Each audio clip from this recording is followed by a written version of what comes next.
એશિયાની સૌથી મોટી બનાસ ડેરીની ચૂંટણીને લઈ જિલ્લાના રાજકારણમાં ગરમાવો. ભાજપ સામે ભાજપના જૂથ મેદાને આવે તેવી ચર્ચાઓ. થરા માર્કેટયાર્ડ અને બનાસ બેંકના પૂર્વ ચેરમેન અણદાભાઈ પટેલે આજે રજૂ કર્યું પોતાનું ઉમેદવારી ફોર્મ. સિહોરી મામલતદાર કચેરી ખાતે ફોર્મ રજૂ કરી ભાજપ મેન્ડેટ આપે તેવી વ્યક્ત કરી આશા. તો બીજી તરફ પાલનપુર બેઠક પરથી પૂર્વ કેન્દ્રીય મંત્રી હરિ ચૌધરી પણ ચૂંટણી લડે તેવી ચર્ચાઓએ પકડ્યું જોર. બનાસ ડેરીની ચૂંટણીને લઈ ભાજપના દિગ્ગજો સામસામે આવે તેવી શક્યતા.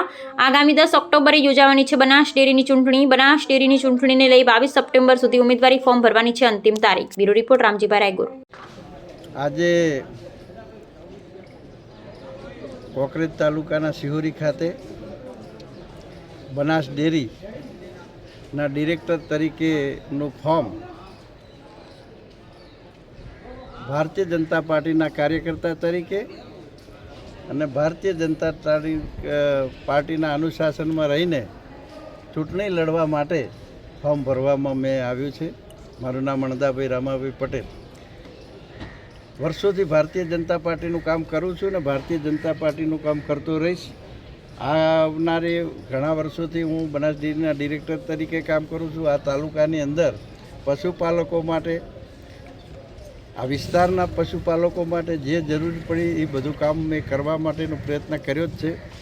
જ્યારે બનાસકાંઠા ડેરીનો વિભાગ જિલ્લામાં એક જ બનાસકાંઠાની અંદર પાલનપુરમાં હતી ડેરી, એ વખતે પણ અમે રજૂઆત કરી કે અમારા પશ્ચિમ વિસ્તારની અંદર એક આવું સંકુલ બને બનાસ ડેરીનું, અને એના લીધે અહીંના લોકોને રોજગારીની તકો ઊભી થાય. એના માટે વર્ષોથી લડાઈ લડીને આપણે સણાદર ખાતે ડેરી પ્લાન્ટ મોટો નાખ્યો. તો એના લીધે કેટલાય લોકોને રોજગારીની તકો ઊભી થઈ છે. ટ્રક માલિકો હોય એમને રોજગારીની તકો ઊભી થઈ છે.